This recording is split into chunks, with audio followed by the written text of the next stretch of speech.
So I want to give a warm welcome to Beth Weinstock, who's a mother of 4. And let me tell you a little bit about Beth. And she has a message for all parents of teens and young adults that's so important for all of us to listen to and to know about. So Beth Weinstock is a poet and a physician from Columbus, Ohio, and also a mother of 4 whose eldest son, Eli, was murdered in March of 2021 when he unintentionally ingested fentanyl. In honor of Eli, she and her family founded BirdieLight, an organization dedicated to sending the senseless loss of young people due to fentanyl poisoning. So I hope, as we go there, well, let me say this too. There's more to Beth's bio. It sounds like you are an amazing poet and have been published in a number of publications, which is really wonderful. So I will have that listed below the video, and I'll also have it listed on the blog article. So do read that and learn more about Beth. So Beth, do you want to just first tell me a little bit about Eli? I'm just, what was he like? And I saw the picture of him. He looked like such a sweet young man. So just tell me a little bit. What was your son like? Well, Eli was 20 years old when he died. He was in his off-campus apartment at American University. Mm-hmm. He was thriving in his life as a young adult. He had a wonderful GPA. He had just joined a fraternity. He was a creative, quirky kid. Loved to build things, spent hours working on Legos and elaborate artistic creations. He became a video and filmmaker through high school. I was always creating something or hatching some grand scheme to make something with his friends. He was a complex guy. He struggled at times through high school with anxiety, and as any teenager struggles, he was always sort of worried about social issues or worried about his grades. And then by the time he got to college, he'd worked out a lot of that, and he was really thriving at the time of his death. I mean, this is hard to manage no matter when it happens, but in some sense it was really more devastating just because he had been doing so well. He died due to an unintentional fentanyl ingestion. We think that he had taken a pill either to relax or who knows why, but he had taken something that he presumed to be something else, and it had fentanyl in it. And that was ultimately what killed him. Okay. And was it kratom? I believe I heard, was that what it was, or was it something else? Well, in his body, when they did his final toxicology report, he had kratom and fentanyl. Okay. What we don't know is what form those came in. It could have been a pill that was supposed to be something else that was carrying kratom and fentanyl instead, or perhaps he thought he was taking pure kratom and then it had fentanyl in it. We're not sure. Okay. Okay. So it is amazing, and I know I've met other parents who've lost their kids, and I always have so much respect for them who then take this devastation and do something positive with it, and that is what you're doing. So tell me about BirdieLight. What is your mission? What do you hope to accomplish with your organization? About 5 months after Eli died, my daughter Olivia and I were talking about these staggering statistics when it comes to young people dying from both opioid addiction complications such as overdose, or in Eli's case more of a poisoning issue where fentanyl is being laced in different types of drugs. And Olivia and I couldn't believe the numbers. I mean, they really are staggering.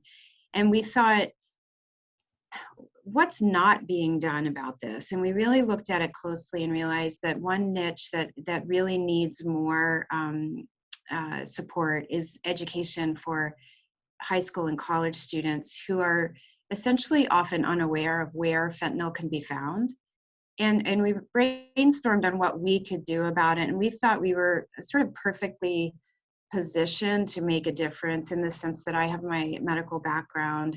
She's a 22-year-old in a startup community, runs her own business, and knows a lot about audience outreach, marketing, social media. And we thought between our two talents, as well as the power of grief, we could get in front of young people and teach them about fentanyl, where it's found, how to avoid it, and ultimately how to test for it with fentanyl test strips. Okay. Well, that's amazing. Are you going into schools, or how is the outreach going? How are you approaching the outreach on this? So there's so much momentum, and we're really connecting with people in so many different directions. But our main focus is to find every avenue that we can possibly find to get into high schools, college campuses, parent groups. And the way we've done that is probably threefold. One is that we have small group salons actually at our home, where we've invited in the Ohio region multiple parent groups, kid groups, and we just speak to them directly. It's very personal. The second avenue is that we get to college campuses. And so we kicked off our first event at American, which is where Eli attended. So we went to Washington, D.C. and did a bunch of sort of small group as well as larger group tabling events on their campus, as well as conversations with administration. And then we have on our schedule for the new year multiple college events upcoming. So we'll just duplicate that on different campuses. The third arm of what we've done is meeting with stakeholders such as the Drug Enforcement Agency, the Department of Health and Human Services, harm reduction efforts here in Ohio and nationally, and sort of getting integrated with the efforts they're doing and partnering with them.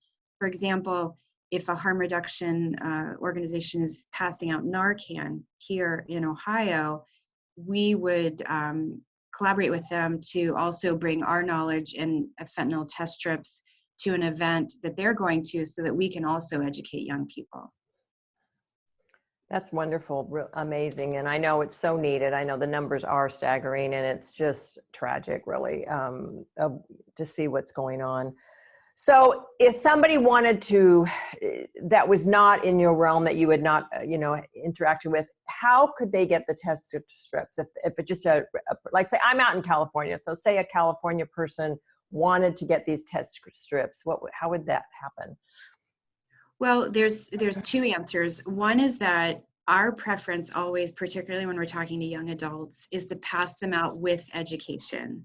So we will be in front of them, teaching them how to use them on each separate type of drug, so that it's used correctly. So that's our first preference. So I guess my first ask would be, if there's a group that needs test strips, invite us out so that we can talk to you. And that's what our focus on fundraising is that we raise money so we can travel and also to purchase strips. So practically, that's not always possible, or maybe it's just one person who wants a handful of test strips. We will mail them to individuals, but we ask that they watch a video or at least talk to us about how to use them. And then the third part of that is, we're only 4 months old, but we're growing so quickly. But one of our goals is to have a very professional video done that explains exactly how to use the strip with each drug. And then if I were to mail you some strips, particularly in rural areas, mail you some strips, but then I also email you the video.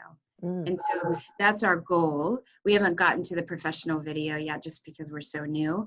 But our preference really is to be a very personalized group setting education tool, so that we can teach you how to use them. Okay, great. Right. And I noticed on your website too, I think you have an image of what it should look like if there's fentanyl in, or if it's not. So that's great too. So yeah. So needed. Thank you. I really appreciate all that you're doing.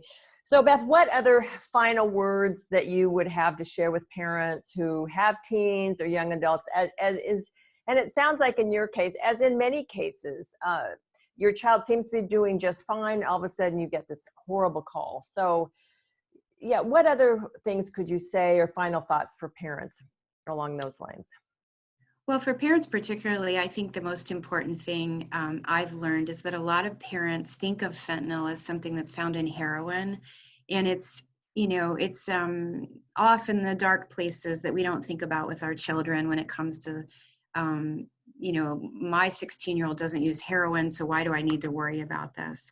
And what I would stress to parents is that that's the old fentanyl story. And the new fentanyl story that we're dealing with is that fentanyl can be found in anything your kid's taking. So if your child doesn't know that, then you need to talk to them about that. You need to teach them that if you're going to take one of your friend's Adderall to study at night, if you're going to take a Xanax just to relax when you're feeling anxious once you get to college, that might not be the real Adderall or Xanax. It could have fentanyl in it. Or if you decide one day at a big fraternity party, sorority party, or any party that you want to try cocaine for the first time, that cocaine can have fentanyl in it. And so what parents really need to know is that their children have to understand that anything they're going to take, and I do mean anything, can have fentanyl in it. And so we try to stress that to parents, and then to hopefully have them stress it again to their kids or their college age students. Okay. No, that's so important. And I just, you know, it's just heartbreaking to see what's happening as you're experiencing it. And, you know, as you know, you're not the only family who's going through this. So Beth, thank you. I really appreciate you stopping by. I definitely think the more that this can get out about the work that you're doing and BirdieLight and let people know, I agree. I think parents sometimes are just not aware, as are children, just not aware of really how easily it is to ingest fentanyl when you're not expecting to. So Yeah. Well, thank you for having me. I appreciate it. absolutely.